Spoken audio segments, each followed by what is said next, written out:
5 points dito sa second quarter. At naghahanap pa sila up to now. Si Berhel Menezes nahihiya ng tumira. Finally, yung kanyang 2 puntos sa quarter na ito, nakakuha niya rin. Well, kailangan ni Menezes. Nakarapan niya si Art de la Cruz. Papasok sa gitna, tumira pabanda. 5 points para kay Berhel Menezes and he has to get sa Itono. Isang kamay, wala. Si Menezes na nakakuha ng rebound. 8:50 remaining in this third quarter. Menezes goes baseline all the way to the basket. Yan ang pinabanggit natin. Mas gugustuhin pa. Yung kanilang abante and they know that if they can protect this lead and sufficiently enough, pero ito si Menezes, may ibang bagay sa kanyang utak.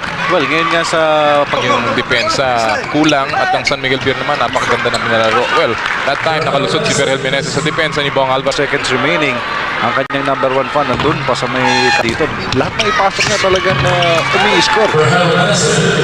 Well, Menezes now picking up his Alan kay Dick, turnaround, napsapal ni Menezes. Agustin ngayon.